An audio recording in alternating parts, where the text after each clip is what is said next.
아버님, 이번에는 제발 살살만 해주세요. 28살 필리핀 여성 마리아의 떨리는 목소리가 청송 사과밭 사이로 스며들었습니다. 잘 익은 붉은 사과들이 바람에 부딪히며 흔들렸지만 그녀의 목소리를 들은 사람은 아무도 없었습니다. 그렇게 이 이야기는 시작되었습니다. 20살의 나이차를 넘어 한국으로 시집 온 그녀의 꿈은 처음에는 반짝이는 코리안 드림이었습니다. 반짝이는 도시의 불빛, 노력하면 누구나 성공할 수 있다는 희망. 그러나 그 꿈은 곧 낯선 땅에서의 혹독한 현실로 변해갔습니다. 마리아는 필리핀 남부의 작은 어촌에서 태어났습니다. 바닷바람이 매일 같이 집을 스쳐 지나가고 저녁이면 모닥불 앞에 모여 노래를 부르던 가족들의 웃음소리가 마을을 가득 채웠습니다. 가난했지만 함께라서 늘 따뜻했습니다. 7남매가 밥상 앞에 둘러앉으면 작은 생선 한 마리도 잔치상이 되곤 했습니다. 그러나 바다는 언제나 풍요롭지 않았습니다. 새벽마다 나가던 부모님의 그물이 빈손으로 돌아오는 날이 많았고 어린 마리아는 매번 부모의 근심 어린 얼굴을 마주해야 했습니다. 마리아야, 내가 공부를 계속했으면 좋겠지만 우리가 도와줄 수가 없구나. 어머니의 말은 그녀의 가슴에 무겁게 내려앉았습니다. 그 무렵 마리아의 눈에 들어온 것은 한국 드라마였습니다. 불빛 가득한 서울의 거리, 부지런히 사는 사람들의 모습, 그리고 성공의 이야기가 화면 속에서 흘러나왔습니다. 그녀는 매일 밤 TV 앞에 앉아 속으로 다짐했습니다. 저곳에 가면 우리 가족도 행복해질 수 있을 거야. 몇 달 후 마을에 찾아온 중매인이 사진 한 장을 건넸습니다. 경상북도 청송에서 사과 농장을 운영한다는 한국인 박종철 씨였습니다. 사진 속 그는 검게 그을린 얼굴에 순박한 미소를 띠고 있었고 배경에는 가을 햇살을 받은 사과밭이 끝없이 펼쳐져 있었습니다. 중매인은 아버님이 아주 인자하시고 며느리를 딸처럼 아껴주실 분이다라며 여러 번 강조했습니다. 그보다 20살 많은 남자였지만 마리아는 결심했습니다. 엄마, 제가 한국에 가면 꼭 돈을 벌어 보낼게요. 동생들 학교 다니게 해줄 거예요. 그녀의 말에 어머니는 눈시울을 붉히며 손을 꼭 잡아 주었습니다. 얼마 지나지 않아 박종철 씨가 직접 필리핀을 찾아왔습니다. 서툰 영어로 헬로 마리아라고 인사를 건네던 그는 쑥스러운 듯 웃었습니다. 그는 휴대폰 속 사진을 보여주며 말했습니다. 청송은 공기가 맑고 사과가 아주 맛있습니다. 우리 집은 크고 아버님은 아주 자상한 분이십니다. 그의 진지한 눈빛에 부모님은 마음을 놓았고 결국 딸의 선택을 받아들였습니다. 출국 날 공항에서의 이별은 뜨거웠습니다. 엄마, 울지 마세요. 금방 다시 만날 거예요. 제가 꼭 불러드릴게요. 마리아는 억지로 웃으며 부모와 동생들을 끌어안았지만 눈물은 이미 볼을 타고 흘렀습니다. 비행기가 이륙하자 창밖으로 고향 바다가 점처럼 멀어졌습니다. 그녀는 떨리는 가슴을 붙잡으며 속으로 다짐했습니다. 무슨 일이 있어도 반드시 성공해서 가족들을 웃게 할 거야. 한국 땅에 도착한 첫날 공기는 차갑고 낯설었습니다. 청송으로 향하는 버스 창밖으로는 파란 산들이 겹겹이 이어져 있었고 곳곳에서 연기가 피어올랐습니다. 사과밭에 들어서자 달콤한 향기가 코끝을 감쌌습니다. 나무마다 매달린 사과들은 햇살을 받아 반짝이고 있었습니다. 그곳에서 그녀는 시아버지 박만수 어르신을 처음 마주했습니다. 그는 거칠고 두툼한 손으로 그녀의 손을 꼭 잡으며 말했습니다. 멀리서 오느라 고생 많았다. 이제 여기가 내 집이다. 그 손은 낯설었지만 동시에 따뜻했습니다. 첫 몇 달은 평화로웠습니다. 남편은 틈틈이 한국어 단어를 알려주며 웃음을 나누었고 시아버지는 갓 딴 사과를 깎아 건네며 많이 먹어라라고 말했습니다. 주말이면 읍내에 나가 시장을 구경하고 낯선 음식들을 맛보며 마리아는 행복을 느꼈습니다. 그녀는 가족에게 영상통화를 걸어 한국의 이야기를 신나게 쏟아냈습니다. 여긴 공기가 맑아요. 사과가 정말 맛있어요. 모두 친절해요. 화면 속 가족들은 안도하며 기뻐했습니다. 그러나 계절이 바뀌고 사과밭이 붉게 물들자 삶은 달라지기 시작했습니다. 수확철이 시작되면서 농장은 전쟁터로 변했습니다. 남편은 며칠씩 거래처에 나가 집을 비웠고 그때마다 집에는 마리아와 시아버지만 남게 되었습니다. 그 순간부터 작은 불편함이 서서히 그녀를 감싸기 시작했습니다. 빨래를 넣을 때 느껴지는 시선, 사과 상자를 옮길 때 오래 붙잡히는 손길. 허리 아프면 이렇게 해야지. 다정한 말 속에 어딘가 알 수 없는 긴장감이 섞여 있었습니다. 마리아는 스스로를 다독였습니다. 괜히 오해하면 안 돼. 아버님은 친절한 분이야. 문화가 달라서 그럴 수도 있지.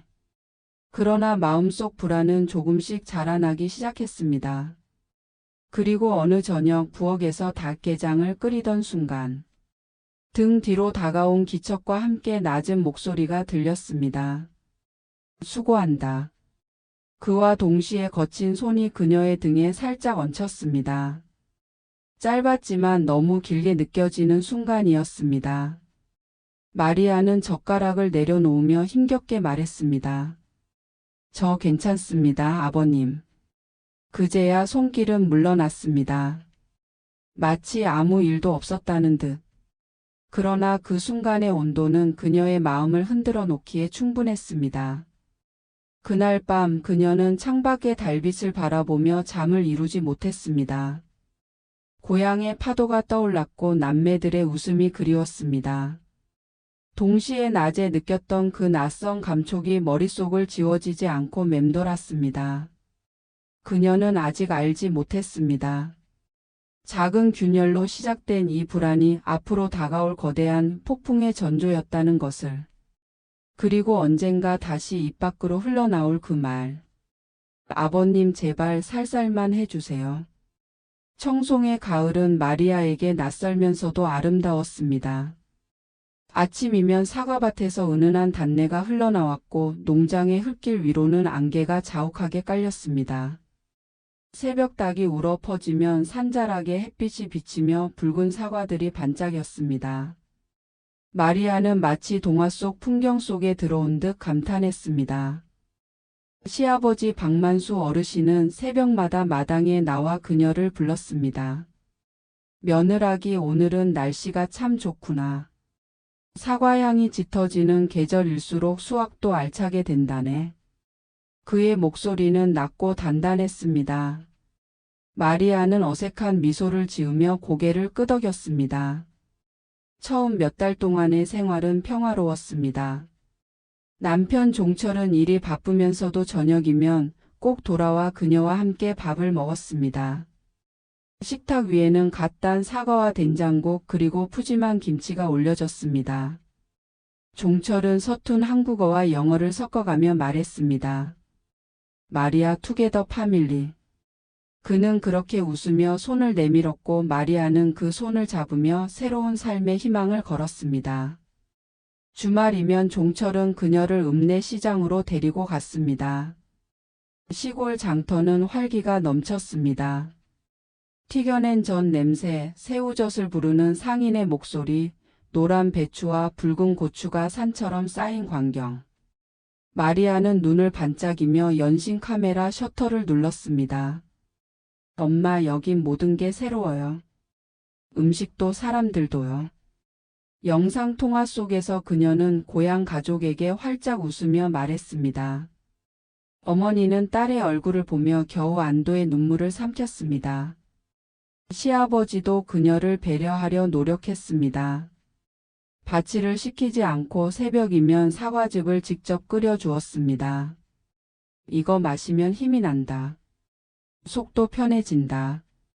거칠고 주름진 손으로 컵을 내밀던 그의 눈빛은 자상해 보였습니다.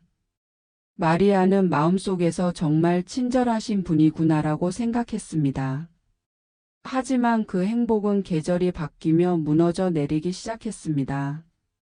가을이 깊어지자 농장은 전쟁터처럼 변했습니다. 트럭이 하루에도 수십 번 드나들었고 사과 상자는 창고마다 가득 쌓였습니다. 거래처에서 전화가 쉴 새 없이 울렸고 종철은 며칠씩 집을 비우기 시작했습니다. 마리아, 미안해. 거래처랑 수출 계약 때문에 나가야 해. 아버님이랑 잘 있어. 그의 말은 점점 습관처럼 되어 갔습니다. 남편이 집을 비우는 시간이 길어지자 집에는 마리아와 시아버지 단둘만 남는 시간이 많아졌습니다. 처음 며칠은 괜찮았습니다. 그러나 시간이 흐르면서 알 수 없는 긴장감이 그녀의 어깨 위에 내려앉기 시작했습니다. 빨래를 넣을 때 시아버지가 멀찍이 서서 그녀를 바라보는 시선. 사과 상자를 옮길 때 필요 이상으로 오래 붙잡는 손길. 허리가 굽으면 안 된다. 이렇게 펴야지. 그의 목소리는 다정했지만 몸과 몸 사이의 거리는 점점 좁혀지고 있었습니다. 마리아는 스스로에게 수없이 되뇌었습니다. 괜히 오해하면 안 돼. 아버님은 친절한 분이야. 문화가 달라서 그런 거겠지. 그러나 마음속 불안은 날마다 커져갔습니다. 어느 저녁 부엌에서 닭게장을 끓이던 순간이었습니다. 등 뒤로 다가온 기척과 함께 낮은 목소리가 들려왔습니다. 수고 많다. 그리고 거친 손이 그녀의 등에 살짝 얹혔습니다. 불길은 짧았지만 그 온도는 너무 오래 남았습니다. 국물의 김보다 더 뜨거운 것이 그녀의 등줄기를 타고 내려갔습니다. 마리아는 젓가락을 내려놓으며 힘겹게 말했습니다. 저 괜찮습니다, 아버님. 그제야 손길은 물러났습니다.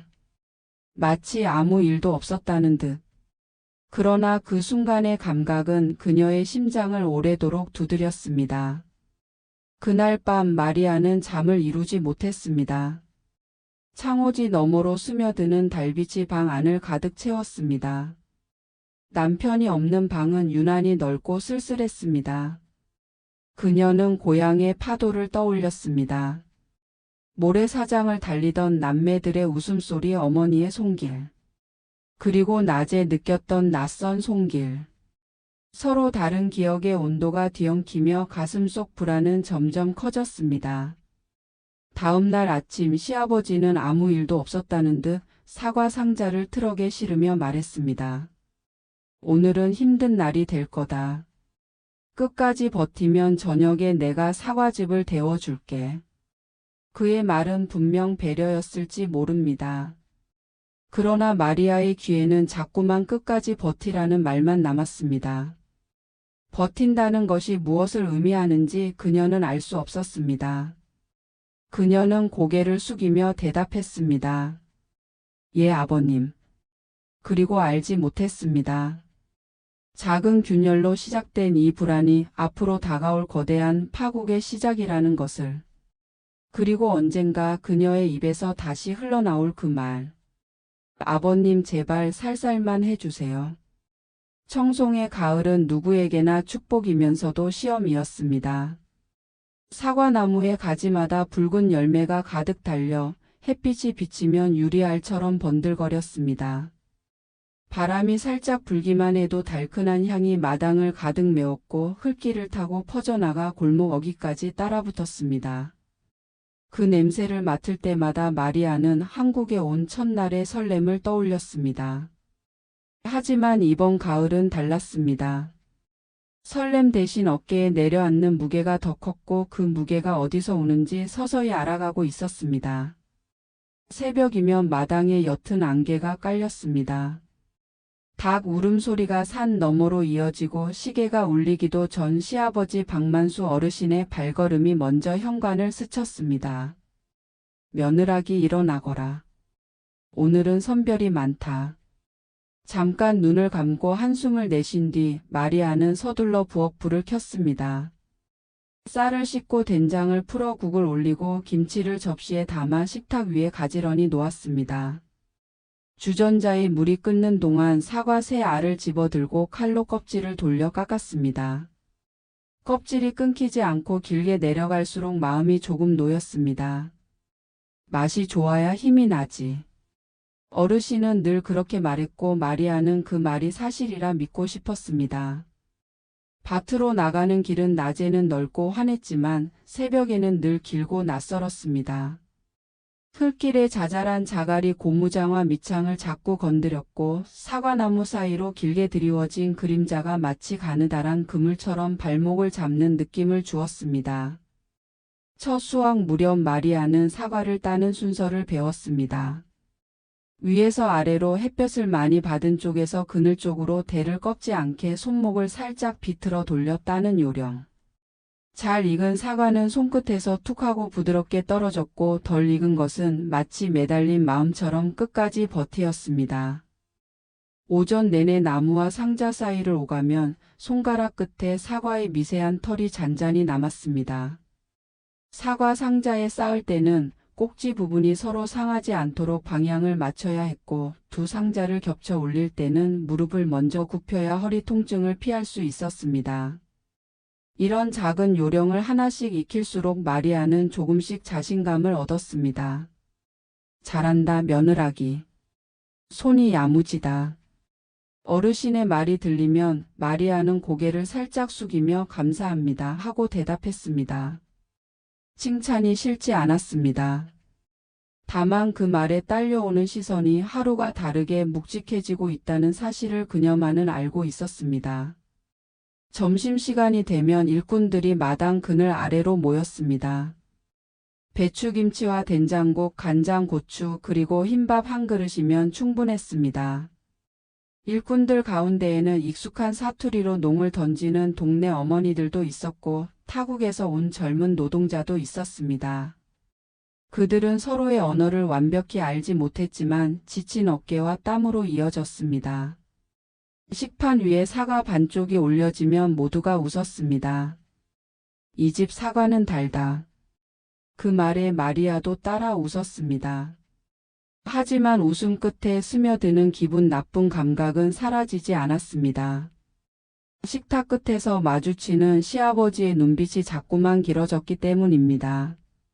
남편 종철은 이때부터 얼굴 보기 힘들었습니다. 도매상과의 계약, 선적 일정, 상자 부족으로 인한 호출, 늦은 밤에 들려온 전화. 마리아 미안해. 이번 물량만 넘기면 숨 좀 돌릴 수 있어. 아버님이랑 잘 지내. 그는 늘 서둘러 가방을 챙겼고 집문을 닫는 소리가 멀어질 때마다 마리아의 마음도 작아졌습니다. 처음 몇 번은 괜찮았습니다. 하지만 사흘, 나흘, 일주일씩 비우는 날이 늘어나자 집은 더 넓고 텅 빈 공간이 되었습니다. 텅 빈 공간이 클수록 작은 소리도 커졌습니다. 밤에 창고에서 쿵 하는 소리가 들리면 그녀의 심장도 같이 충돌했습니다. 수확 규모가 커질수록 어르신은 더 꼼꼼해졌습니다. 상처 난 건 2등급, 햇볕한 건 분리, 꼭지는 손상 없이. 말은 언제나 정확했고 손은 언제나 바빴습니다. 하지만 그 손이 어느 순간부터 마리아의 팔꿈치에 오래 머물렀습니다. 허리 아프지? 이렇게 곧게 여기를 펴. 말끝에 붙은 여기가 꼭 어디를 가리키는지 모를 때 마리아는 웃음을 굳힌 채 한 걸음 물러섰습니다. 물러설 공간이 있을 때는 괜찮았습니다. 다만 나무와 상자 사이가 좁아지는 곳, 일꾼들이 잠시 자리를 비운 순간에는 물러설 여지가 줄어들었습니다. 저녁이면 부엌은 또 다른 전쟁터였습니다. 끓는 국에 김이 얼굴을 데우고 기름이 튀는 소리가 상념을 억눌렀습니다.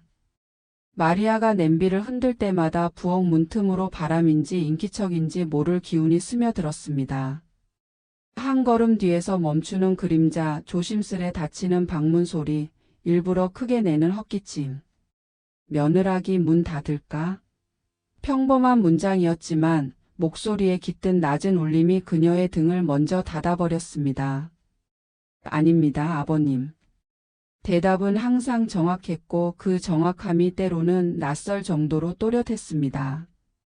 어쩌면 그 또렷함이 방패였는지도 모릅니다. 마리아는 점점 더 많이 기록하기 시작했습니다. 작은 수첩에 그날의 일정을 적었습니다. 오전 6시 40분 상자 12. 2등급 3상자. 팔꿈치 통증. 오후 3시 10분 부엌 뒤 기척. 숫자는 안전했습니다. 숫자에는 오해가 끼어들 틈이 많지 않았고 날짜와 시간은 그날을 붙잡아 주었습니다. 그녀는 수첩을 베개 밑에 넣어 두었습니다. 아무도 볼 수 없도록 자신도 가끔 잊을 수 있도록. 하지만 잊히지 않는 냄새와 손길과 음성은 밤마다 다른 얼굴로 돌아왔습니다. 어느 날은 바람이 유난히 거칠었습니다. 나뭇잎이 서로를 긁으며 사각거렸고 사과가 떨어지는 소리가 자주 들렸습니다. 어르신은 떨어진 사과를 따로 모으게 했고 마리아는 구석구석을 돌며 상처 난 열매를 주워 담았습니다. 손바닥이 껍질에 거칠기에 불쾌해졌습니다. 그때 나무 줄기와 줄기 사이의 좁은 틈으로 발걸음이 다가왔습니다. 등을 너무 굽히지 말거라. 낮고 단단한 음성. 마리아가 허리를 일으키려는 순간 뒤에서 손이 살짝 어깨뼈 위에 얹혔습니다. 아주 잠깐이었고 누군가 보기엔 아무 말도 안 되는 동작일 수 있었습니다. 그러나 그녀의 몸은 그 짧은 순간을 오래 기억했습니다. 땀이 훅 났고 손끝에 힘이 풀렸습니다. 사과 하나가 상자 밖으로 떨어져 땅에서 둔탁하게 굴렀습니다. 죄송합니다. 마리아가 허리를 숙이자 어르신은 아무 말 없이 그 사과를 먼저 주워 상자 맨 위에 올렸습니다. 그리고 흙이 묻은 그녀의 손을 잠깐 내려다 보았습니다. 손이 고와서 흙이 더 잘 보이는구나. 농인지 칭찬인지 모를 말이 남았습니다. 그날 저녁 남편에게 전화를 걸었습니다. 신호음이 오래 반복된 뒤 통화가 연결되었습니다. 종철 씨, 오늘 조금 불편했습니다. 그는 짧게 숨을 골랐습니다. 당신 힘든 거 알아? 지금 고객이랑 회의 중이라 돌아가면 이야기하자. 통화는 몇 마디도 지나지 않아 끊겼습니다. 전화기 화면에는 미처 지우지 못한 사진들이 남아 있었습니다. 사과 위로 내려앉은 햇빛, 처음 함께 읍내에 갔을 때 먹었던 뜨거운 어묵, 시골 장터에서 사온 붉은 목도리.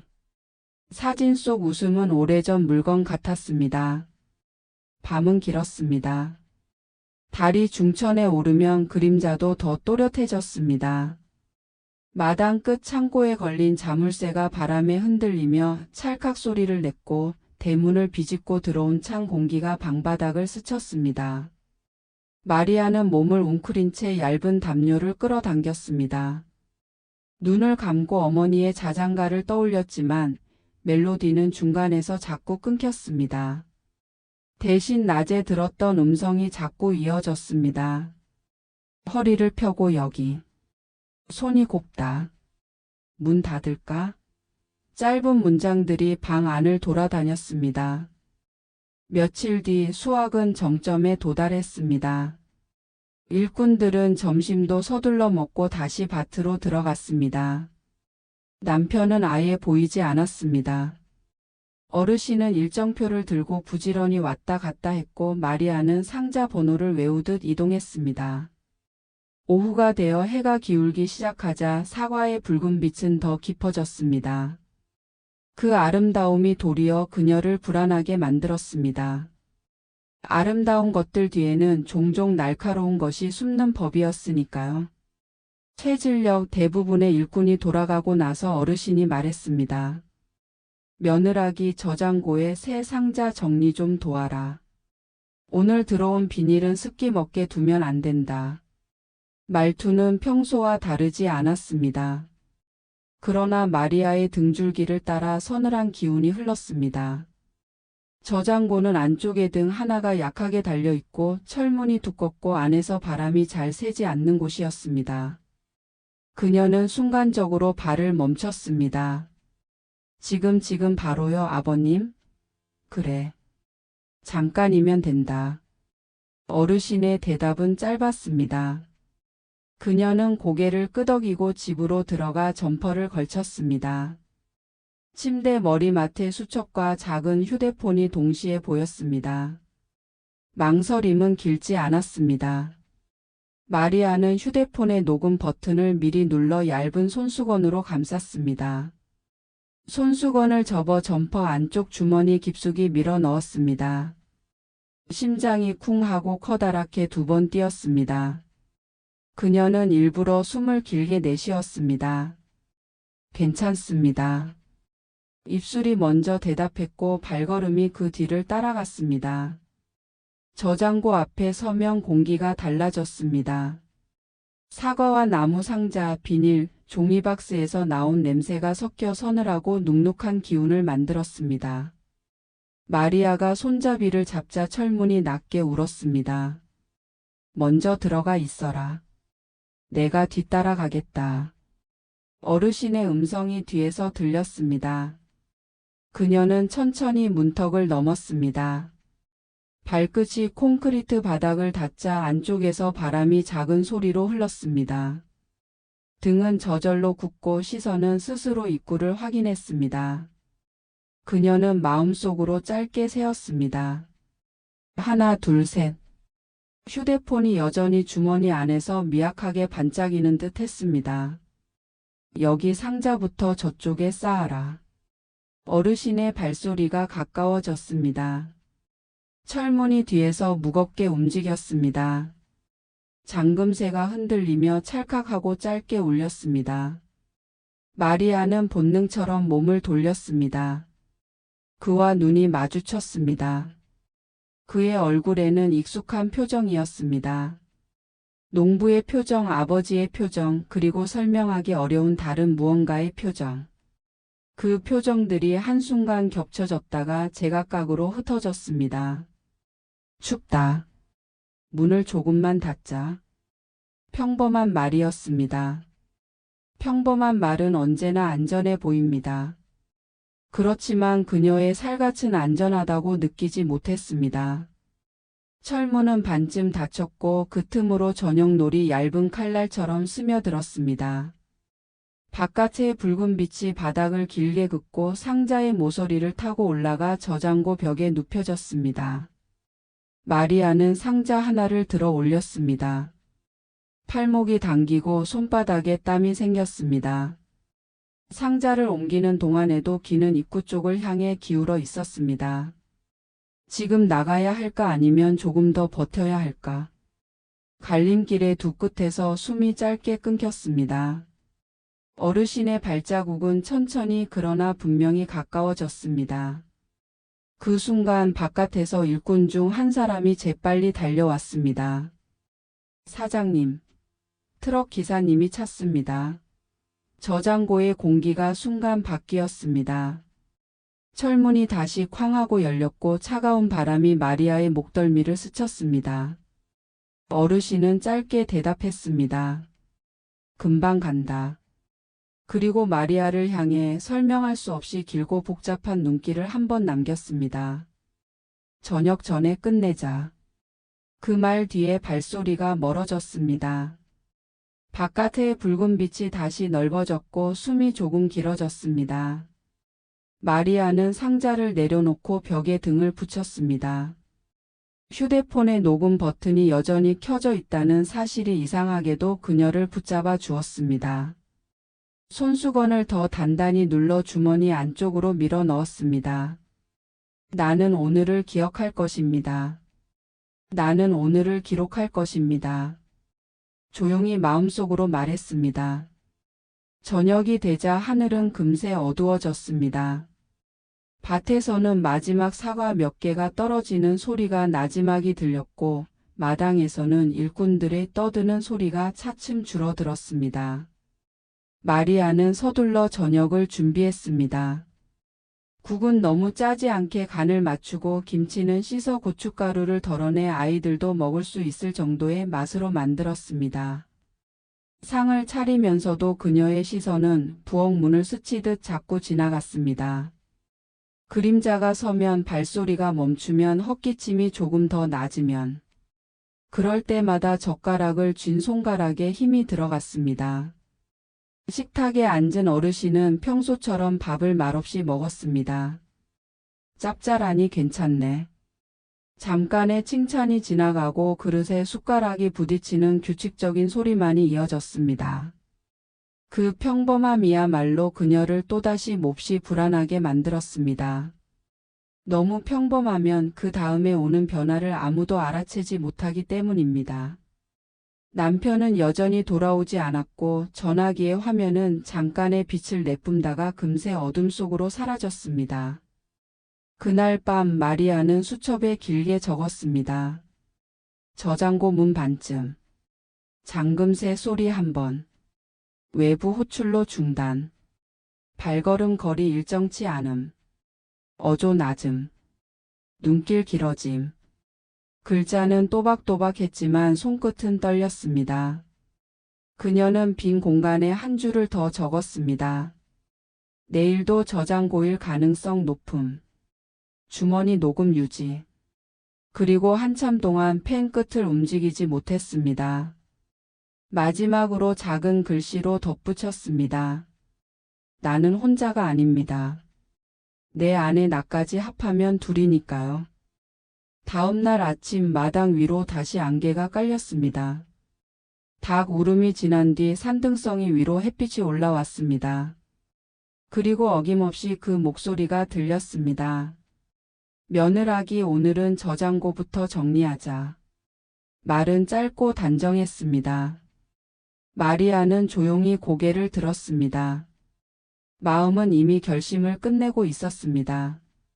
그녀는 오늘도 수첩을 가슴 가까이 넣고 휴대폰의 조그만 버튼을 눌렀습니다. 손수건을 한 겹 더 덮은 뒤 문지방을 넘었습니다. 바깥 공기는 신선했고 안쪽 공기는 서늘했습니다. 두 공기의 경계 위에서 그녀는 한 번 숨을 고르고 천천히 걸음을 옮겼습니다. 그리고 그 경계선 위에서 마침내 무언가가 바뀌려 하고 있었습니다. 그녀는 알 수 있었습니다. 변화는 이미 시작되었고 이제 되돌릴 수 없다는 것을. 괜찮습니다. 그녀는 또박또박 입술로 말했습니다. 저는 할 수 있습니다. 저장고의 철문이 낮게 울렸고 그 소리가 그녀의 심장과 어딘가에서 맞닿았습니다. 마리아는 스스로를 단단히 묶었습니다. 사과 향은 여전히 달콤했지만 그 달콤함 속에 어제와 다른 소금기가 섞여 있었습니다. 그 미세한 짠맛을 이제 그녀는 정확히 구별할 수 있었습니다. 그리고 그 구별이야말로 앞으로 자신을 지키는 첫 번째 기술이라는 사실도요. 그녀는 고개를 들고 첫 번째 상자를 조용히 들어 올렸습니다. 손끝에 힘을 단단히 모아 안쪽 벽으로 한 걸음 또 한 걸음. 발 뒤로 문이 천천히 움직이는 소리가 들렸습니다. 어둠과 빛의 경계가 다시 좁아지고 있었습니다. 그러나 이번에는 어제와 달랐습니다. 그녀는 어제보다 더 준비되어 있었습니다. 숨이 짧아지지 않도록, 눈이 흔들리지 않도록, 마음이 허물어지지 않도록. 그녀는 마음속에서 아주 또렷한 한 문장을 반복했습니다. 나는 오늘을 기록합니다. 나는 오늘을 기억합니다. 그리고 속으로 덧붙였습니다. 누군가 반드시 이 기록을 들어줄 것입니다. 챕터 4 저장고 사건 지옥의 문이 열리다. 저장고는 농장의 심장이자 그림자 같은 곳이었습니다. 햇볕이 가득한 사과밭과 달리 그곳은 빛이 잘 들지 않았습니다. 두꺼운 철문은 무겁게 닫혔고 안쪽은 서늘한 공기로 가득 차 있었습니다. 바닥은 차갑고 습기가 배어 있었으며 벽에는 사과 상자가 층층이 쌓여 있었습니다. 수확철 내내 그곳은 끊임없이 열리고 닫히며 사과를 삼켰습니다. 마리아에게 저장고는 처음엔 단순한 일터였지만 곧 낯선 공포가 스며드는 공간으로 변해갔습니다. 그날은 유난히 바람이 거셌습니다. 마당에 걸린 빨래가 힘없이 흔들리고 사과나무의 가지는 부러질 듯이 휘청였습니다. 일꾼들은 바람이 잦아들기를 기다리며 서둘러 일을 마쳤습니다. 오후 해가 기울 무렵 어르신이 불쑥 말했습니다. 며느라기 오늘 들어온 상자 정리를 저장고에서 해야겠다. 습기가 차면 안 되거든. 마리아는 순간 몸이 굳었습니다. 저장고라는 단어가 낯설게 울렸습니다. 제가 혼자서 하면 될까요? 내가 같이 도와줄 테니 걱정 말거라. 어르신의 대답은 단호했습니다. 저장고의 철문은 낮게 끼익 소리를 내며 열렸습니다. 안에서 쏟아져 나온 서늘한 기운이 그녀의 볼을 스쳤습니다. 그 공기에는 사과향과 함께 오래된 나무 냄새와 약간의 곰팡이 냄새가 섞여 있었습니다. 마리아는 두 손을 모아 가슴 앞에 잠시 쥐고 심호흡을 했습니다. 그리고 천천히 문턱을 넘었습니다. 철문이 다시 닫히는 소리가 등 뒤에서 무겁게 울렸습니다. 마리아는 무심코 뒤를 돌아보았습니다. 어르신은 무표정한 얼굴로 상자를 들고 있었지만 눈빛은 묘하게 길었습니다. 저쪽 벽에 새 상자를 쌓아라.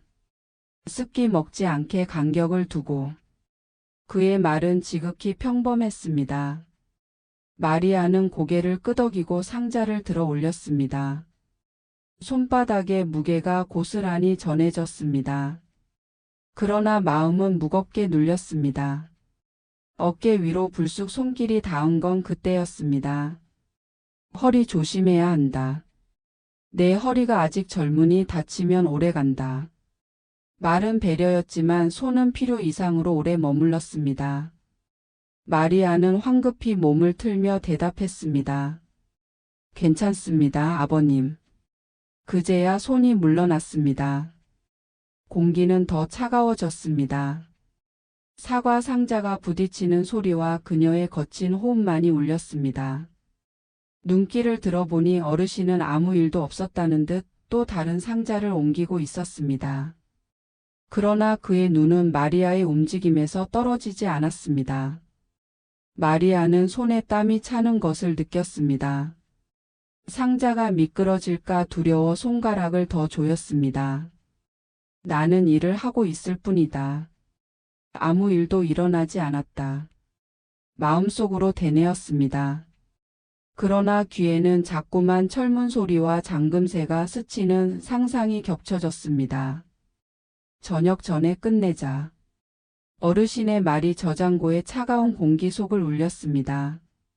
그날 밤 마리아는 수첩에 길게 적었습니다. 저장고, 철문, 손길, 긴 시선. 글자는 흔들렸습니다. 그녀는 떨리는 손으로 마지막 문장을 더했습니다. 내일 또다시 부른다면 나는 어떻게 해야 할까? 저장고의 공기는 이상하리만큼 조용했습니다. 멀리서 바람이 울지만 이곳까지는 제대로 들어오지 못하는 듯 했습니다. 두꺼운 철문과 벽이 소리를 잘게 부수어 낮은 진동만 남겨두었습니다. 마리아는 상자 모서리를 꼭 쥐고 벽 쪽으로 옮겼습니다. 사과 향이 달았고 동시에 금속의 냄새가 희미하게 스며 있었습니다. 그 냄새를 맡을 때마다 심장 박동이 하나씩 빠르게 건너뛰었습니다. 그 위치 말고 조금 더 안쪽으로. 뒤에서 어르신의 목소리가 낮게 떨어졌습니다.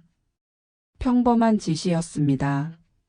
그러나 그 목소리가 그녀의 등뼈를 따라 내려오는 느낌은 도무지 평범하지 않았습니다. 마리아는 상자를 한 칸 더 옮기고 자세를 낮추어 간격을 맞췄습니다. 무릎이 콘크리트에 닿으며 차갑게 식었습니다. 그가 가까이 서 있었습니다. 발끝이 보였습니다. 채진 고무장화 흙먼지가 박힌 밑창 발목에 거친 양말.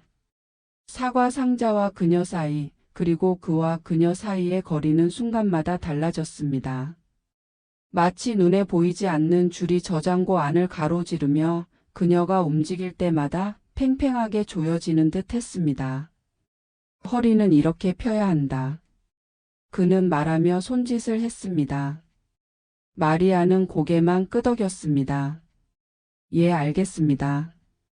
그녀는 시선을 사과 상자에만 고정했습니다. 숫자를 외듯 속으로 되뇌었습니다. 3개 2줄 1칸. 그 단순한 계산으로 마음을 붙잡는 게 유일한 방법이었습니다. 철문이 살짝 흔들렸습니다.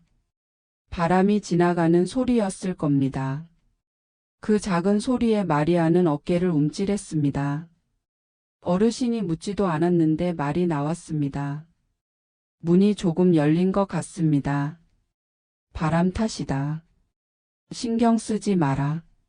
그의 대답은 짧았습니다. 그러나 그의 시선은 길었습니다. 말보다 오래, 숨보다 깊게. 작은 것들이 눈에 들어왔습니다. 벽 틈에 하얀 석회, 상자 표면에 가는 스크래치, 바닥 위로 굴러간 스테이플러 심 하나. 마리아는 그 사소함에 집착했습니다. 사소함을 오래 바라볼수록 큰 것들을 잠시 잊을 수 있었기 때문입니다.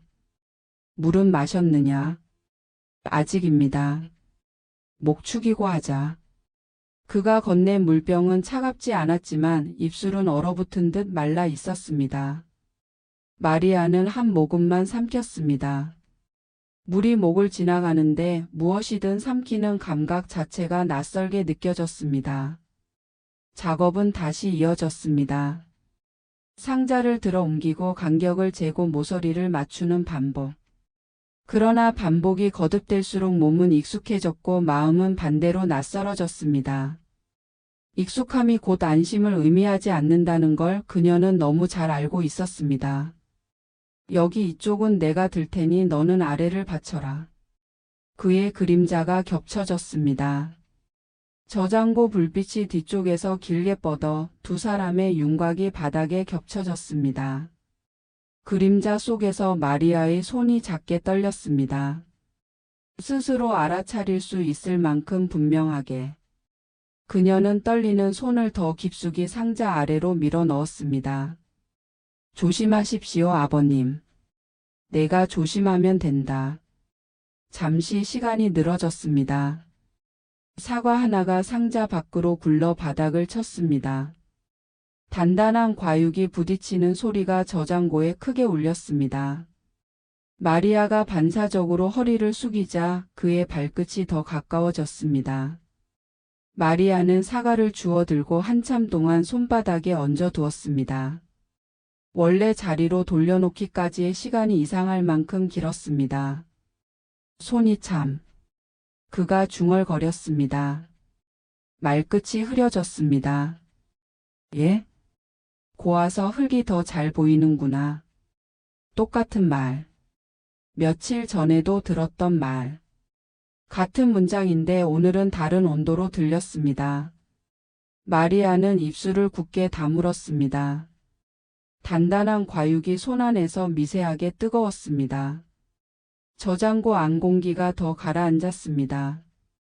바깥에서 들리던 바람 소리도 희미해졌습니다.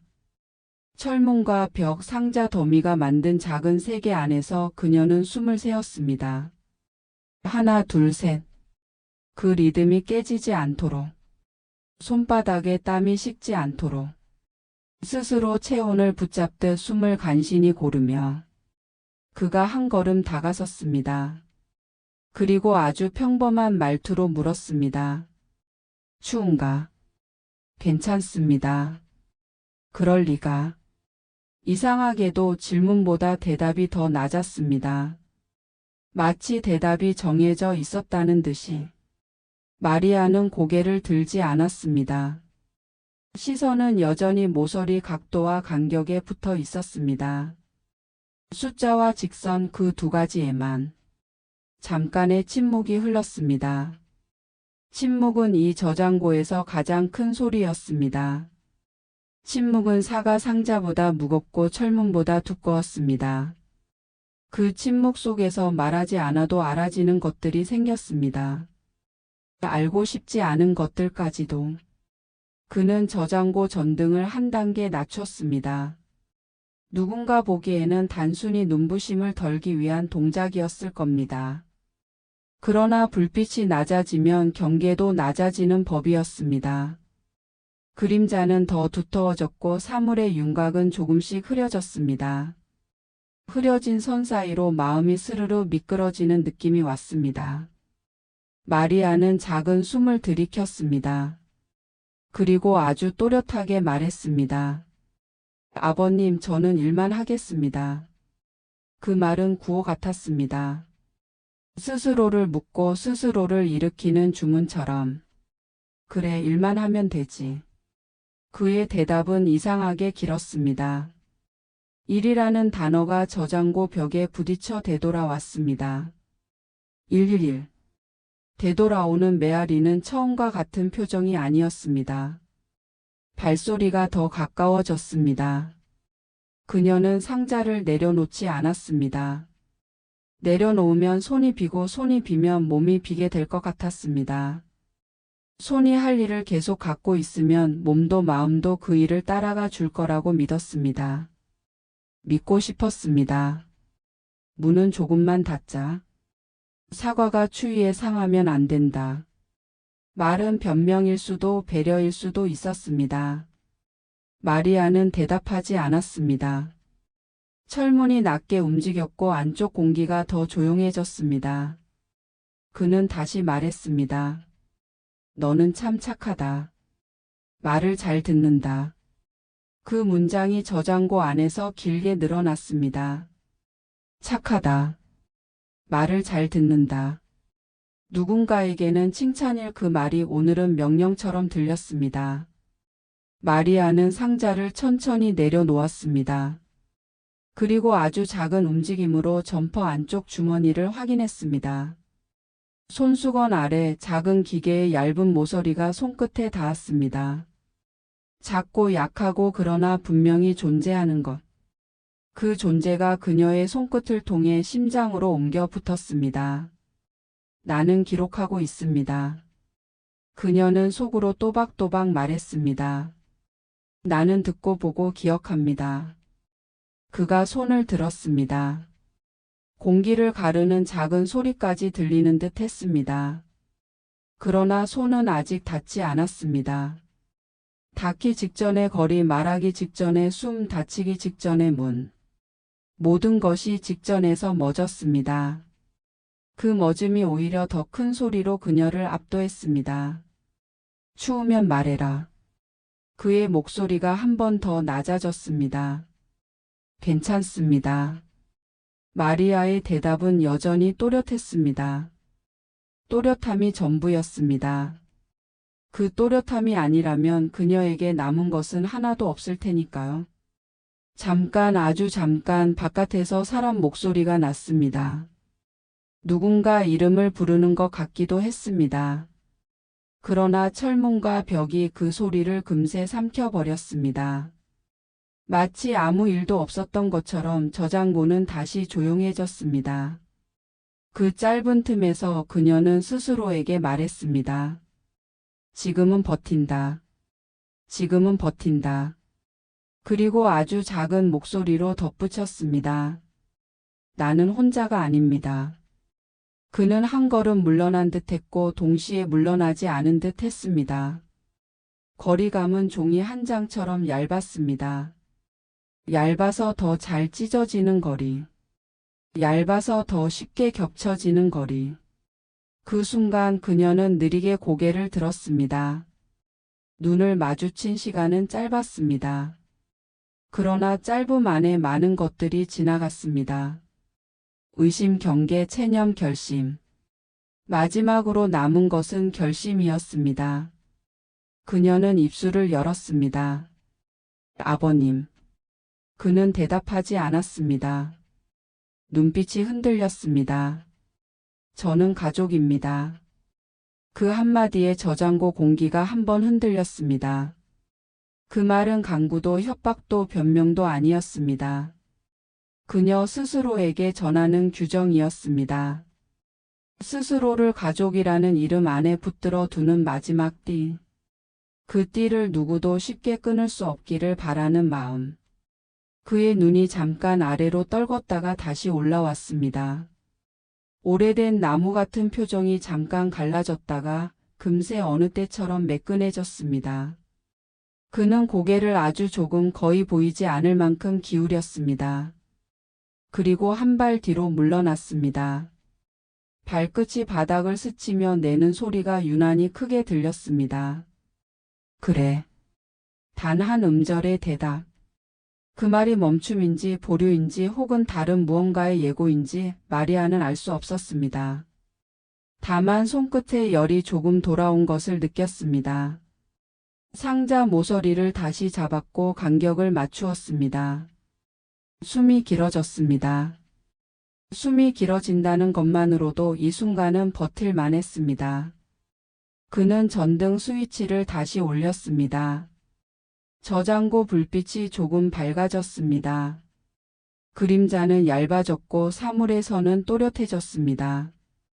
또렷해질수록 경계도 또렷해졌습니다. 마리아는 고개를 숙인 채 마음속 경계를 다시 긋고 있었습니다.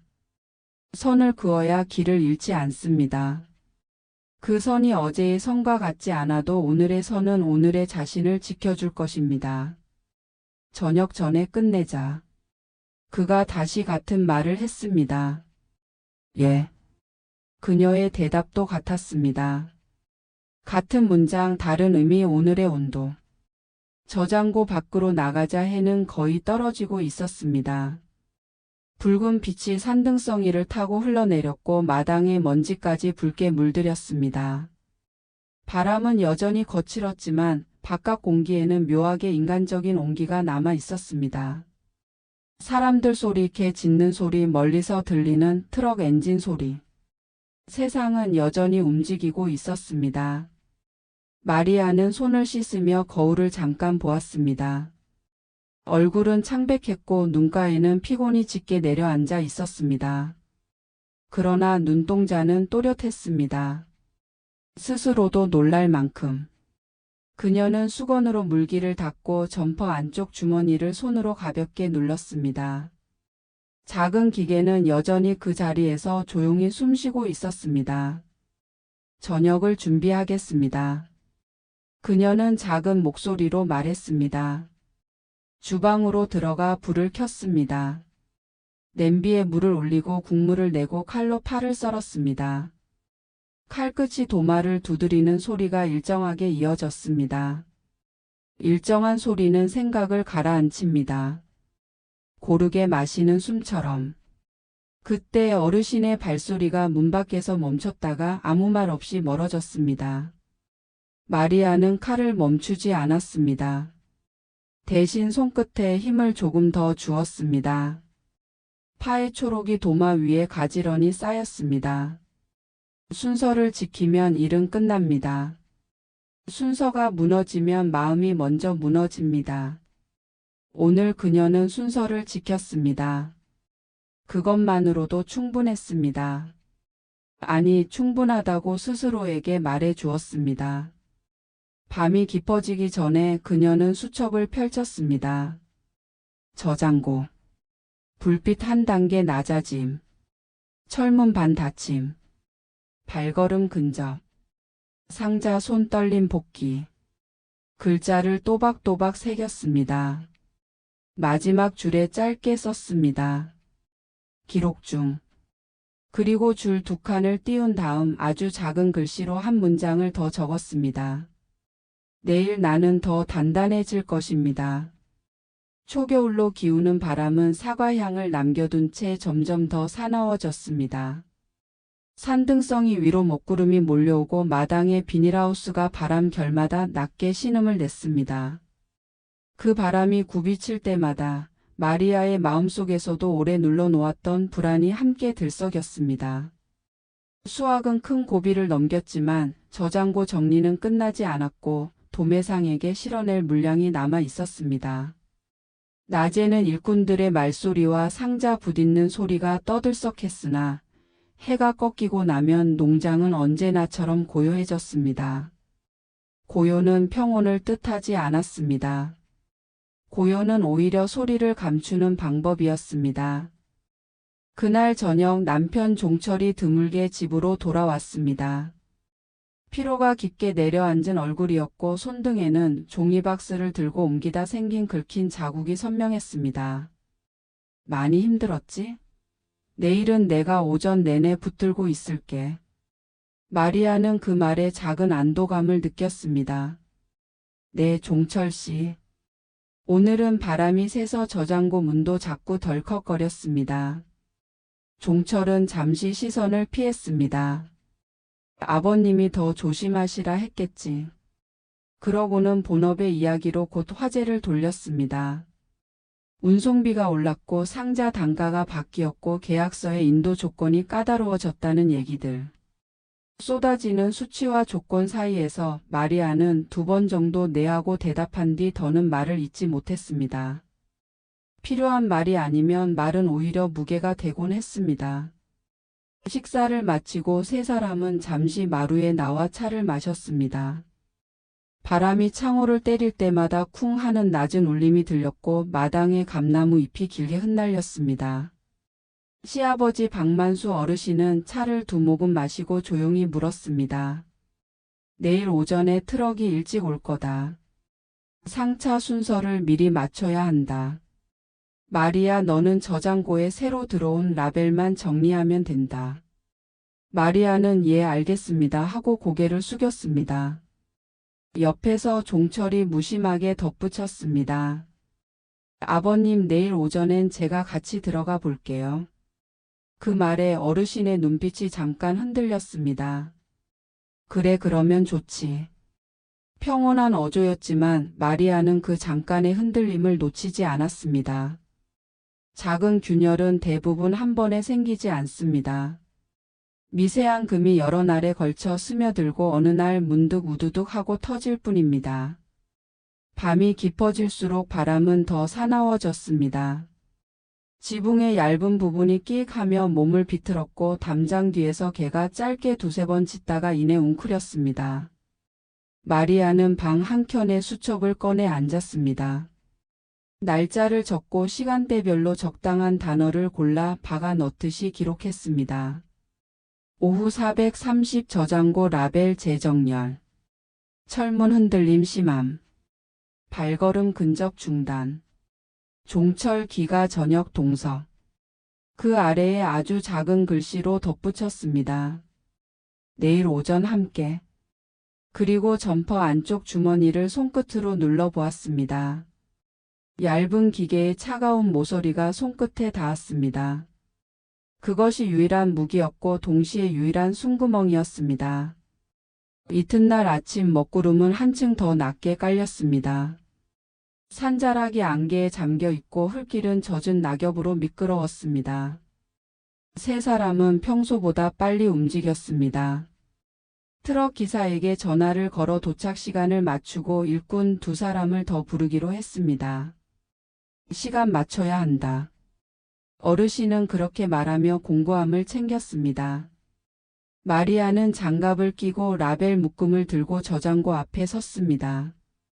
철문이 열릴 때마다 서늘한 기운이 뺨을 스쳤고 어제 적어둔 문장들이 머릿속에서 차례대로 깨어났습니다. 나는 오늘을 기록합니다. 나는 오늘을 기억합니다. 종철이 먼저 들어섰습니다. 아버님, 오늘은 안쪽 길을 넓혀두죠. 상차를 빠르게 하려면 동선이 뚫려야 해요. 좋다. 어르신은 짧게 대답하고 상자 더미의 위치를 조정했습니다. 마리아는 벽 쪽으로 새 라벨을 붙이며 간격을 재었습니다. 종철이 둘 사이를 오가며 상자를 들었고 어르신은 반대편에서 보조했습니다. 그 구도가 만들어내는 거리는 묘하게 안심을 주었습니다. 사물의 각도가 또렷할수록 사람의 마음도 어쩐지 포개어 정리되는 듯 했습니다. 그러나 안심은 길게 머물지 않았습니다. 트럭에서 기사와 통화가 꼬였고 상자 규격을 착각한 일꾼이 잘못된 팔레트의 포개는 바람에 안쪽 통로가 또다시 좁아졌습니다. 그쪽 먼저 치워. 종철의 목소리가 높아졌고 어르신은 묵묵히 상자를 반대로 돌려 쌓았습니다. 좁아진 틈 사이로 마리아가 들어가 라벨을 교체하는 동안 누군가의 발소리가 뒤에서 멈춰 섰습니다. 조심해라, 미끄럽다. 그 말과 함께 어깨 근처로 스치는 기척. 마리아는 미세하게 몸을 굳혔습니다. 그리고 아주 작게 대답했습니다. 괜찮습니다. 잠시 뒤 기사에게서 연락이 왔습니다. 도로가 막혀서 40분 정도 늦는다네요. 종철이 한숨을 내쉬었습니다. 어르신은 시계를 보았습니다. 그럼 일단 안쪽부터 정리 마무리. 세 사람의 발걸음이 다시 저장고 안으로 묻혔습니다.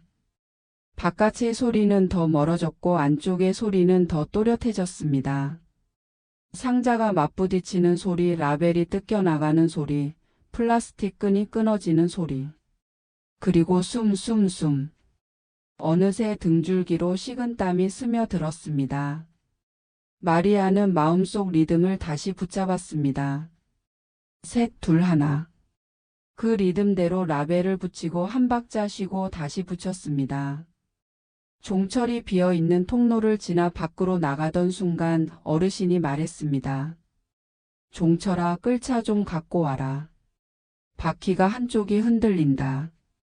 예. 종철이 문 밖으로 나가고 철문이 반쯤 닫히는 순간 저장고 안의 공기는 곧바로 다른 얼굴을 드러냈습니다.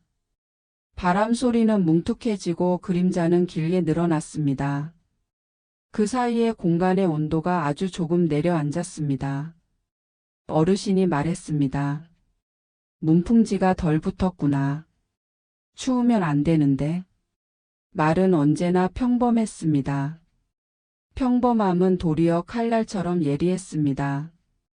칼날은 도마 위에서만 빛나는 법이지만 평범한 말은 종종 사람의 마음 위에서 더 깊게 벼려지곤 했습니다. 마리아는 고개를 들어 짧게 대답했습니다. 괜찮습니다, 아버님. 곧 종철 씨가 돌아옵니다.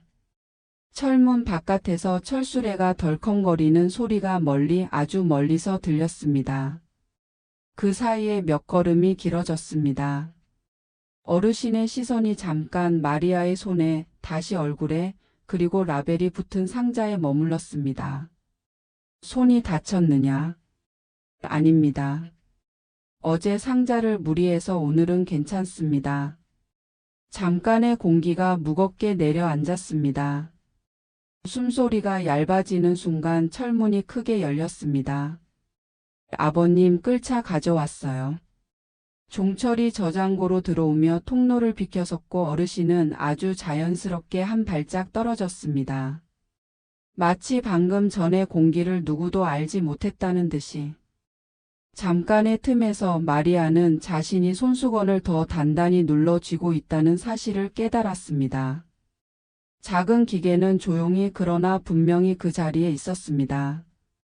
그 존재의 감각이 그녀를 붙잡아 주었습니다. 누군가가 있다는 감각은 때로는 듣는다는 확신보다 더 크게 사람을 살렸습니다. 오전 작업은 기사 도착과 함께 속도를 냈습니다. 상차는 늘 소란했고 소란은 오히려 자연스러움을 만들어냈습니다. 트럭이 떠난 뒤 세 사람은 마당에서 허리를 폈습니다. 바람이 아직 매서웠지만 햇빛이 구름 사이로 잠깐 빠져나와 마당 한복판을 비췄습니다. 그 햇빛 속에서 먼지들이 반짝였습니다. 어르신이 짧게 말했습니다. 수고했다. 점심은 간단히 먹고 오후에는 선별 점검만 하자. 종철이 대답했습니다. 네, 아버님. 오후에 읍내 농협에서 계약 확인 전화가 올 겁니다. 점심을 먹으며 종철이 슬쩍 물었습니다.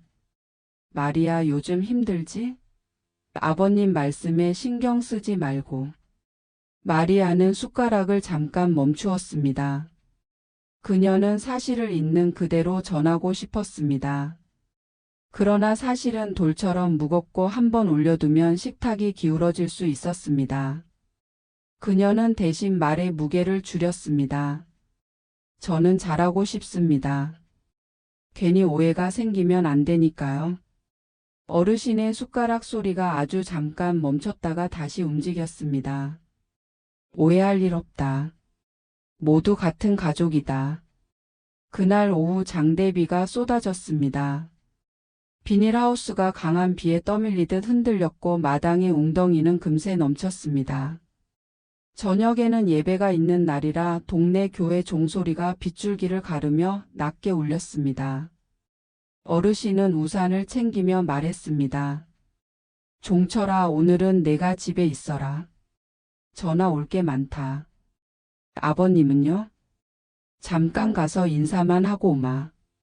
비가 내리는 밤, 동네 어르신들에게 얼굴을 비추는 일은 이 마을에서 오래 지켜온 규칙 같은 것이었습니다.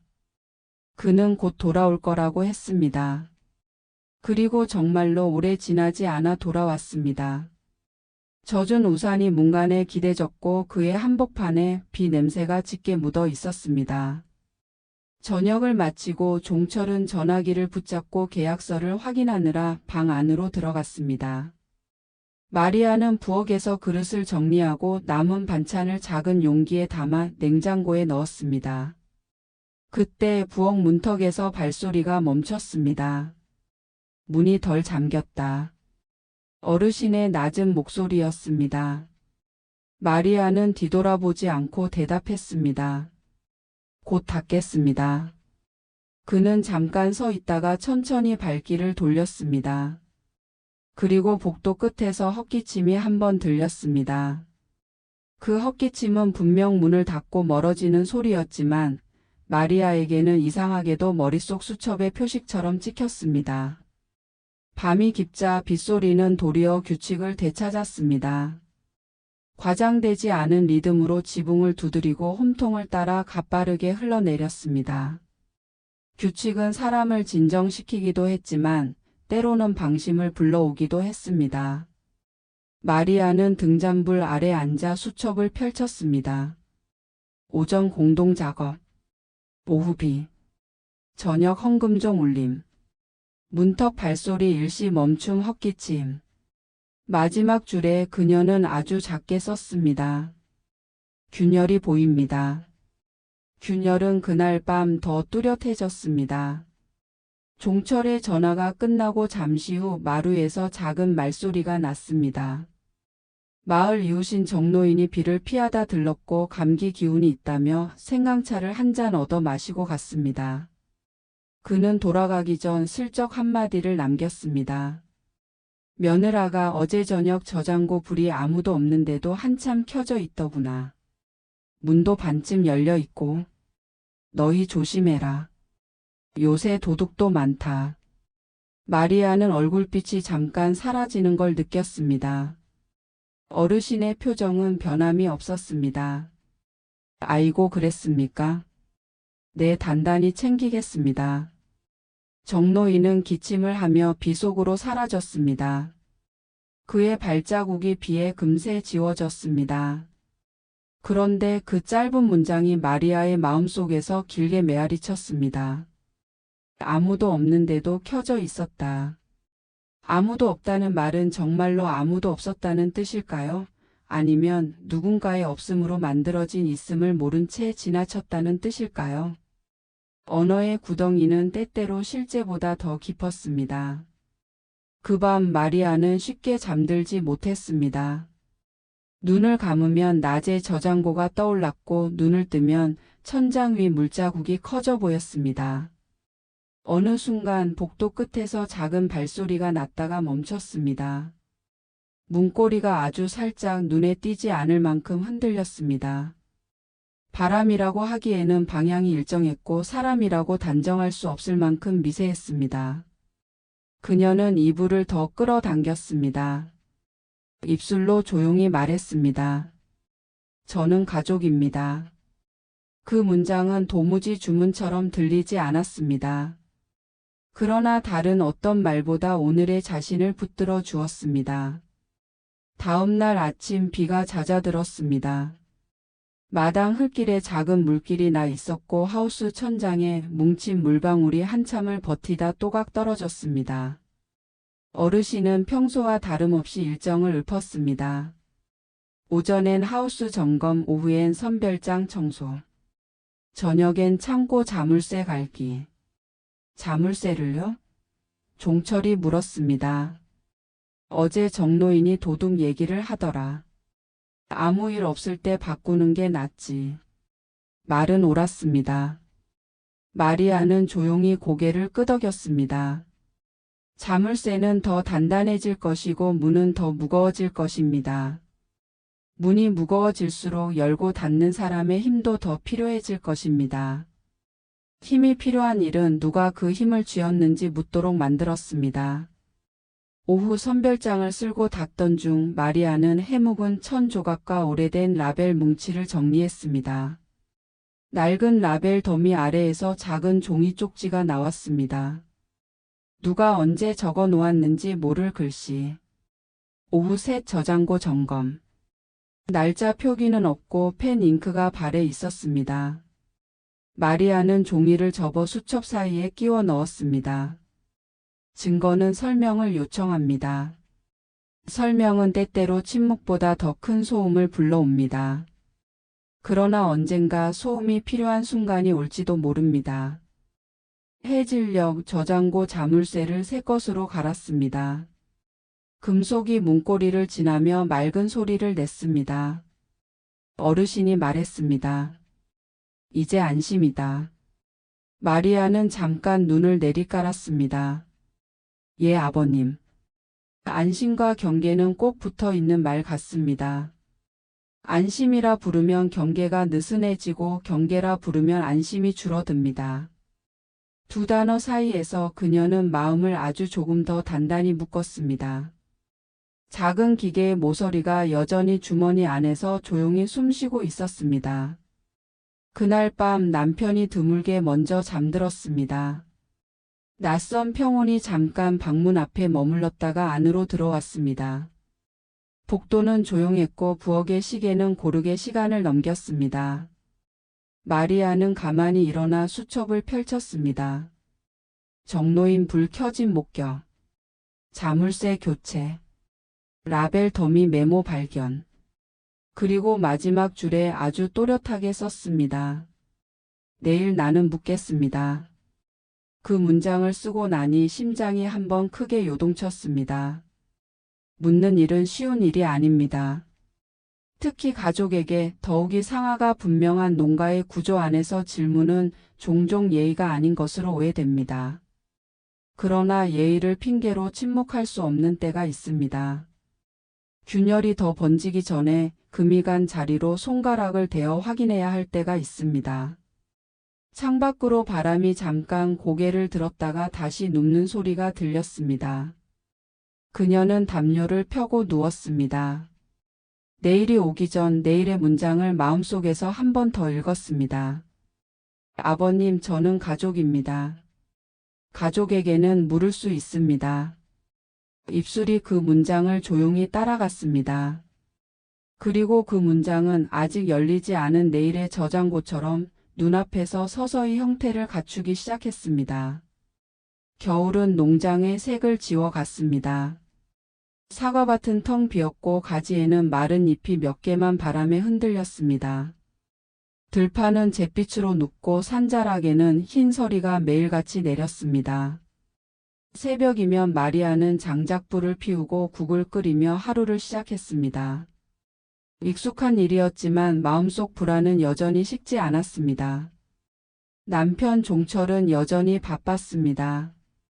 계약 문제와 도매상 미수금 탓에 읍내를 오가거나 대구까지 다녀오는 날이 많아졌습니다. 며칠만 더 고생하면 된다는 그의 말은 위로 같았지만 마리아의 마음을 온전히 달래주지는 못했습니다. 어느 저녁 어르신은 식사 중 불쑥 말했습니다.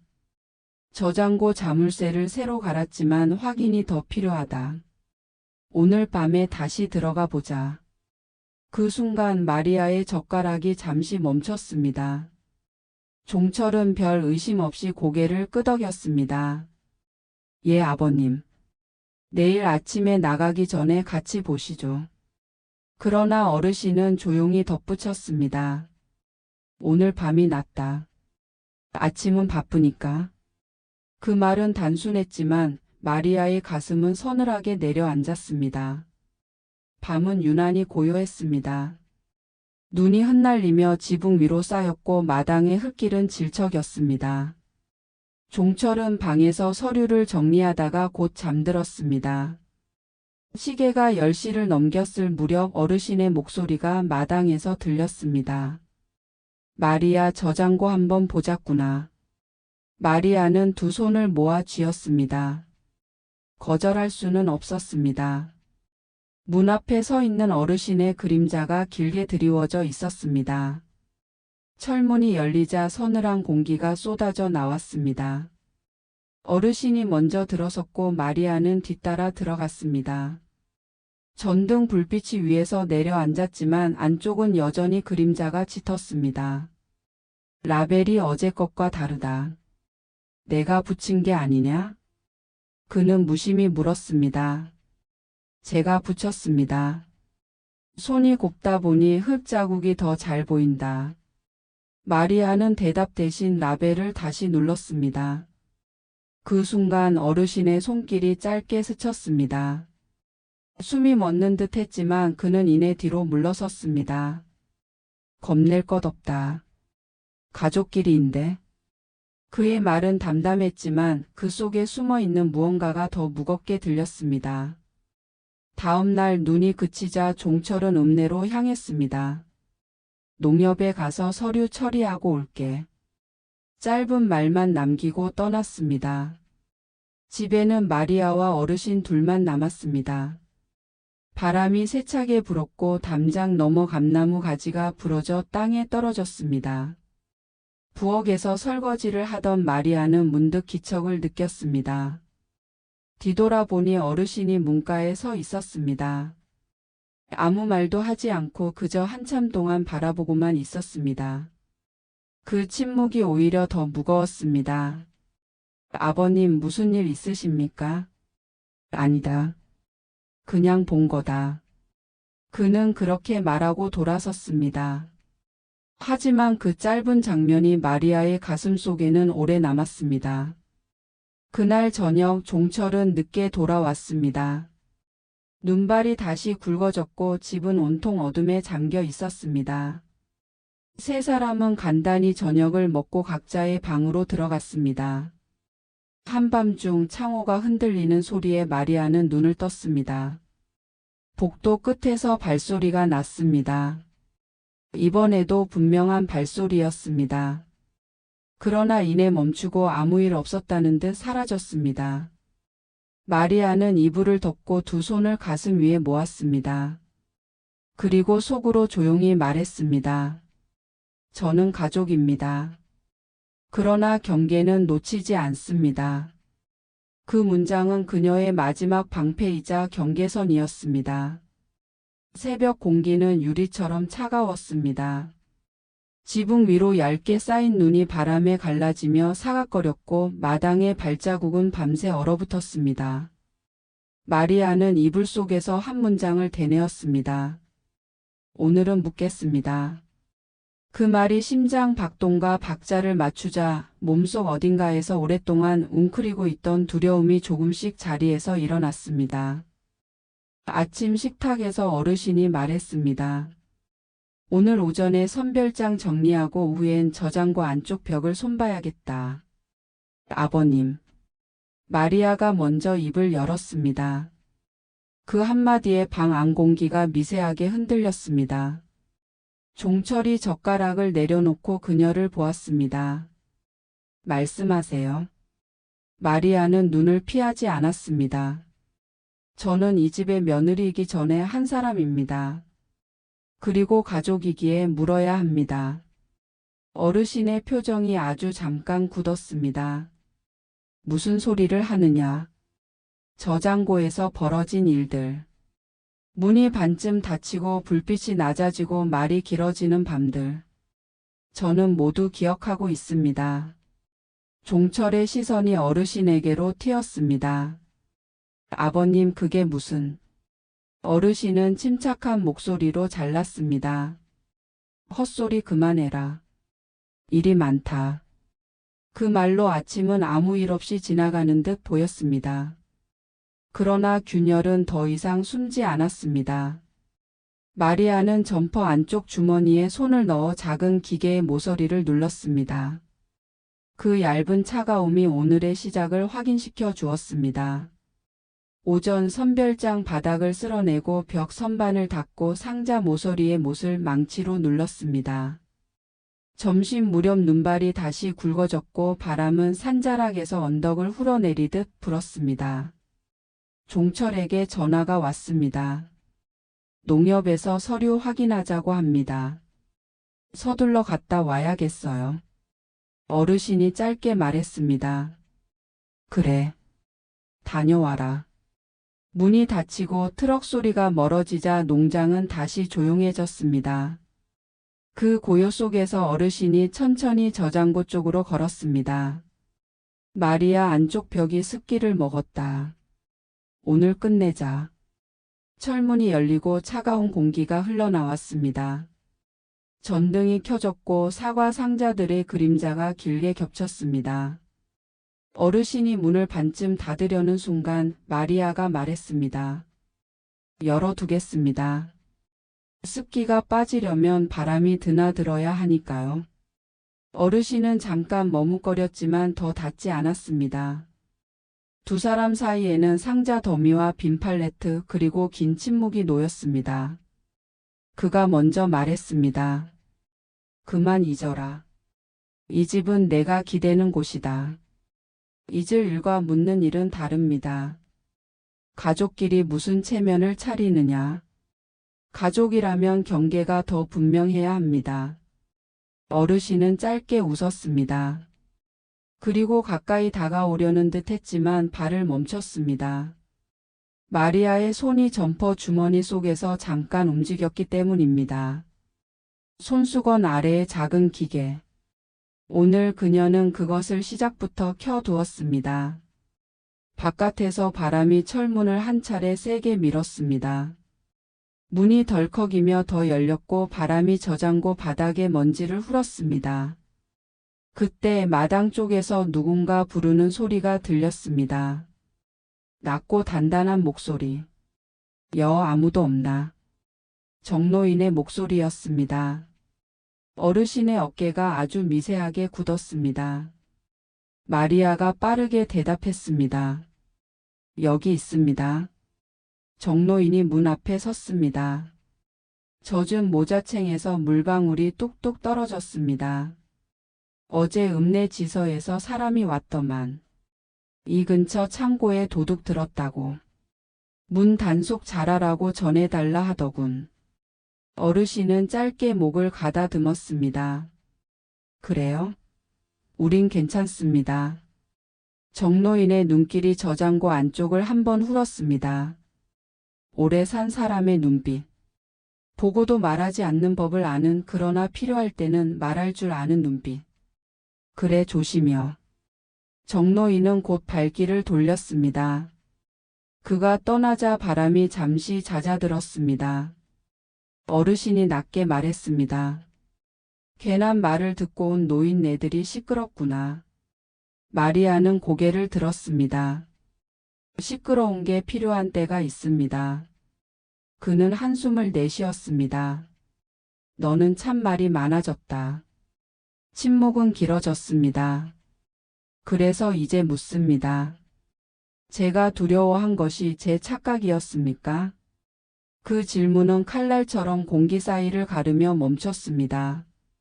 어르신의 얼굴이 잠깐 흔들렸고 눈빛이 어딘가 먼 곳으로 흘렀다가 제자리로 돌아왔습니다.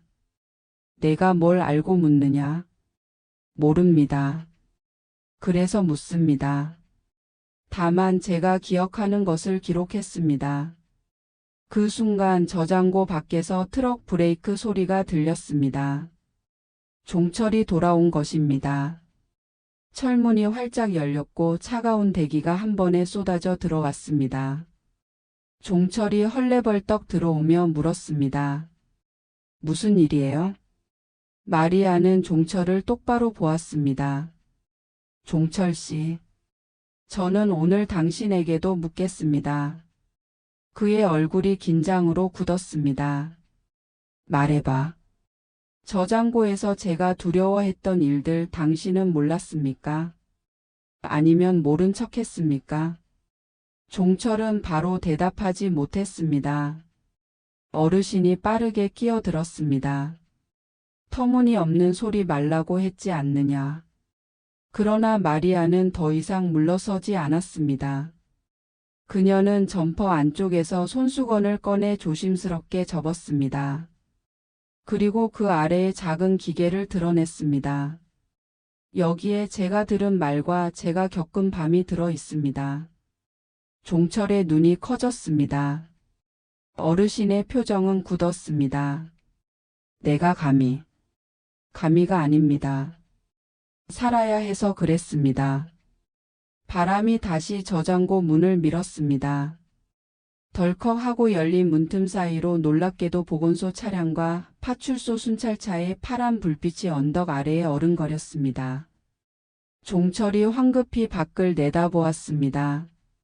저쪽으로 누가 올라옵니다. 왜? 그때 마당 끝에서 두 사람이 모습을 드러냈습니다. 읍내에서 알게 된 다문화센터 활동가와 면사무소 직원이었습니다. 활동가는 젖은 패딩을 털며 인사를 건넸습니다. 전화 주신 내용 확인차 왔습니다. 혹시라도 도움이 필요하시면 바로 연결할 수 있게요. 종철이 당황한 표정으로 아내를 보았습니다. 당신이 전화를? 마리아는 고개를 끄덕였습니다. 어젯밤. 더 미루면 제가 저 자신을 잃을 것 같아서요. 어르신이 한 걸음 앞으로 나왔습니다. 쓸데없는 오해다. 우리 집안일에 외부 사람들이 왜 끼어들? 활동가는 침착하게 말을 이었습니다. 집안일일수록 안전이 먼저입니다. 확인만 하겠습니다. 누구도 당장 단정하지 않습니다. 그 말은 저장고의 냉기를 천천히 밀어냈습니다. 마리아는 작은 기계를 활동가에게 조심스럽게 건넸습니다. 모든 날의 기록은 아닙니다. 그러나 충분히 말해줄 겁니다. 순찰차가 마당 앞에 멈추자 어르신의 어깨가 무겁게 내려앉았습니다. 종철은 고개를 떨구고 한참을 말하지 못했습니다. 그 침묵 끝에서 그는 아주 낮은 목소리로 물었습니다. 당신이 이렇게까지 힘들었다는 걸 내가 왜 보지 못했을까? 마리아는 대답하지 않았습니다. 대답은 이미 기록 속에 있었고 오늘의 선택 속에 있었습니다. 절차는 빠르게 진행되었습니다. 순찰대원은 양측의 말을 간단히 확인하고 활동가는 보호시설 연계를 안내했습니다. 면사무소 직원은 필요한 서류 목록을 정리해 건넸습니다. 모든 말은 조심스럽고 모든 걸음은 분명했습니다. 어르신은 처음엔 강하게 부정했지만 몇 차례의 질문과 날짜 확인, 저장고 출입 동선 기록이 맞물리자 더는 큰 소리를 내지 못했습니다. 그는 마지막으로 아주 힘없이 말했습니다. 내가 무엇을 잘못했는지 지금 묻는 거냐? 마리아는 천천히 고개를 끄덕였습니다. 네. 그리고 저는 오늘 여기서 그만 멈추겠습니다. 그녀는 작은 손가방 하나에 신분증과 수첩, 여벌 옷을 넣었습니다. 활동가가 우산을 펼쳐 들었습니다. 마리아는 마지막으로 저장고를 돌아보았습니다. 사과향과 차가운 공기, 겹쳐진 그림자, 낮춰졌던 불빛 모든 장면이 한꺼번에 떠올랐다가 서서히 멀어졌습니다. 그녀는 속으로 짧게 인사했습니다. 여기까지였습니다. 차가 언덕을 내려갈 때 마당 끝 감나무에 남은 마지막 감 한 알이 바람에 흔들렸습니다. 마치 오랫동안 버티던 무게를 이제 내려놓겠다는 듯이 가지 끝에서 가볍게 떨렸습니다. 마리아는 차창에 김서린 자국으로 작은 원을 그었습니다. 그 원 안에 새로 시작되는 길이 아스라이 비쳤습니다. 며칠 뒤 시군 상담소의 응급 쉼터에서 그녀는 제대로 잠을 잤습니다. 불이 스스로 꺼지는 시간, 아무도 문고리를 흔들지 않는 밤. 아침엔 따뜻한 국이 기다렸고 활동가는 서류 진행 상황을 차분히 설명했습니다. 오늘은 진술서 초안을 잡고 내일은 변호사 상담을 붙제요. 마리아는 수첩을 펼쳤습니다. 첫 장에는 새 날짜가 적혔습니다. 그리고 아주 또렷한 문장 하나. 나는 나로서 시작합니다. 시간은 바쁘고 정확하게 흘렀습니다. 증거 검토, 조사, 확인, 보호 명령 신청. 과정마다 작은 파도가 있었지만 그녀는 이번에는 혼자가 아니었습니다. 다문화 센터에서 통역을 도왔고 면사무소 직원이 민원을 챙겼습니다. 상담사는 그녀의 이야기를 서두르지 않고 끝까지 들어주었습니다. 마리아는 자신이 말하는 속도와 세상이 듣는 속도가 처음으로 같아졌다는 것을 느꼈습니다. 몇 주 뒤 첫 공식 절차가 열렸습니다. 좁은 회의실 같은 공간, 소수 인원, 차분한 목소리. 마리아는 준비해 온 수첩을 펼치고 날짜와 시간을 읽었습니다. 어르신과 종철은 서로 다른 자리에서 각각 답을 했습니다. 부정과 변명, 침묵과 인정이 뒤섞였고 담당자는 한 줄 한 줄 기록했습니다. 기계에서 추출된 녹음 목록과 타임스탬프, 저장고 출입표의 메모, 정로인의 짧은 증언까지 퍼즐은 느리지만 정확하게 맞춰졌습니다. 결과는 즉시 결말을 주지 않았습니다. 그러나 그날 임시보호명령과 출입 제한이 결정되었습니다. 저장고와 주택의 접근은 제한됩니다. 그 한 문장이 마리아의 어깨에서 커다란 돌을 치워냈습니다. 그녀는 활동가와 눈을 마주치고 아주 작게 웃었습니다. 오늘은 숨이 들어옵니다. 겨울이 깊어졌고 설날이 지났습니다. 눈이 그치고 얼음이 녹고 산빛 아래 물길이 열리자 농가에는 새로운 시즌의 준비가 시작됐습니다. 마리아는 쉼터의 프로그램을 마친 뒤 작은 제빵 공방에서 오전 시간을 보냈습니다. 손으로 반죽을 치대고 달걀을 풀고 사과잼을 끓일 때면 마음의 속도가 천천히 내려앉았습니다. 강사는 웃으며 말했습니다. 사과 버터는 타지 않게 약불입니다. 오래 천천히. 그래야 향이 깊어져요. 마리아는 그 말을 적었습니다. 오래 천천히. 그래야 향이 남는다. 봄이 오자 새로운 소식들이 들어왔습니다. 법적 절차는 다음 단계로 넘어갔고 그녀의 체류 자격도 보호조치 하에서 안정적으로 정리되었습니다. 상담사는 말했습니다. 이제 선택하실 수 있어요. 근처에서 일자리를 구하거나 교육을 더 받거나 다른 도시로 옮기거나. 마리아는 잠시 생각한 뒤 대답했습니다. 여기서 시작하겠습니다. 사과가 익는 곳에서 사과로. 몇 달 뒤 작은 카페가 문을 열었습니다. 읍내 농협과 보건소 사이 골목, 창문이 넓고 햇빛이 잘 드는 자리였습니다. 간판에는 단순한 글자가 적혔습니다. 마리아의 사과. 아래에는 작은 문장. 천천히 깊게. 오픈 첫날 정로인이 지팡이를 짚고 들어와 따뜻한 차를 주문했습니다. 축하한다, 며느라. 아니, 사장님. 마리아는 웃었습니다. 고맙습니다, 어르신. 그는 잔을 내려놓으며 말했습니다. 밤에 켜진 불, 이제는 내가 켜고 끄는 거다. 네. 이 불은 제 시간에 켜고 제 시간에 꺼집니다. 카페 벽 한쪽에는 작은 칠판이 달려 있습니다. 손님들이 짧게 글을 남기는 칠판. 어느 날 마리아는 그 칠판에 자신도 한 문장을 적었습니다. 가족이라는 말은 따뜻해야 합니다. 따뜻하지 않다면 멈추어야 합니다. 그 문장 아래로 누군가의 작은 글씨가 이어졌습니다. 멈추면 보입니다. 보이면 바뀝니다. 여름이 가까워질 무렵 카페는 동네의 쉼터가 되었습니다. 아침이면 농협에서 돌아오는 사람들, 점심엔 학교에서 나온 아이들, 저녁에는 피곤한 어른들이 앉아 사과버터 토스트를 베어 물었습니다. 입안에 남는 달콤함과 살짝의 산미가 하루의 고단함을 덜어주었습니다. 마리아는 카운터 안에서 손님들의 표정을 보며 마음 한구석에 오래 묵은 그림자가 서서히 색을 잃어가는 것을 느꼈습니다. 어느 조용한 오후 문의종이 맑게 울렸습니다. 종철이 조심스레 들어왔습니다.